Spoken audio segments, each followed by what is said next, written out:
Kalvakuntla Kavitha Teenmar Mallanna episode పై మరింత సమాచారం మా ప్రతినిధి కిరణ్ అందిస్తారు.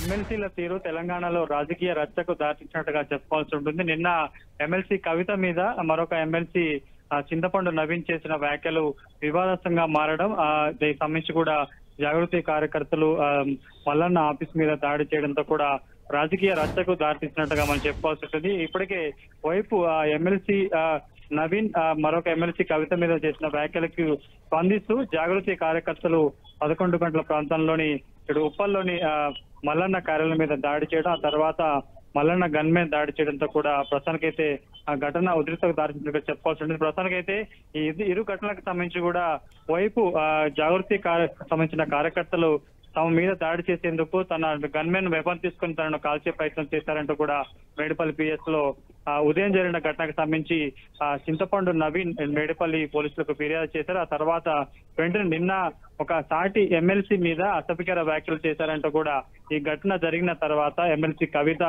శాసన మండలి చైర్మన్ ని కలవడం, ఆ తర్వాత వెంటనే ఎమ్మెల్సీ నవీన్ ప్రోద్బలంతోనే గన్మెన్ జాగృతి కార్యకర్తల మీద గన్తో కాల్పులు జరిపాడంటూ కూడా కొద్దిసేపటి క్రితం ఇటు law and order IG Ramana Kumar కు ఫిర్యాదు చేయడం జరిగింది. మరొక వైపు ఈ ఉదయం జాగృతి దాడిలో స్వల్ప గాయాలైన చింతపండు నవీన్ కి కట్కేశ్వర ప్రభుత్వ హాస్పిటల్ కూడా స్వల్ప వైద్య పరీక్షలు పూర్తయ్యాయి. కొద్దిసేపటి క్రితం ఆయన తిరిగి మరొకసారి కార్యాలయానికి చేరుకుని ఇక్కడ నుంచి నేరుగా ఇంటికి వెళ్లే పరిస్థితి కనిపిస్తుంది. ప్రస్తుతానికైతే నిన్నటి చేసిన ఆయన వ్యాఖ్యలు జాగృతి కార్యకర్తలకు ఆగ్రహాన్ని తెప్పించాయి. ఉదయం 11 గంటల ప్రాంతంలో పెద్ద సంఖ్యలో చేరుకొని ఆయన కార్యాలయంలో ఉండడం గమనించి కూడా ఆయన మీద దాడి చేసే ప్రయత్నం చేశారు. ఈ ఘటనలో కూడా స్వల్ప ఉధృత చోటు చేసుకుంది.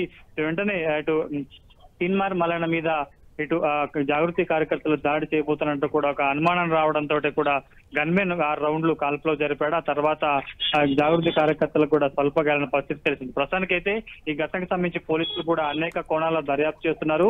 వెంటనే తీన్మార్ మల్లన్న ఫిర్యాదు మేరకు ఘటనా స్థలానికి వచ్చి ఆ క్లూస్ కూడా సేకరించిన పరిస్థితి కనిపిస్తుంది. ప్రస్తుతానికైతే వైపు తన ఒక మహిళా ఎమ్మెల్సీ అయ్యండి అనుచిత వ్యాఖ్యల మీద కూడా చర్యలు తీసుకోవాలంటూ కూడా పట్టుబడే ప్రయత్నం చేస్తున్నారు.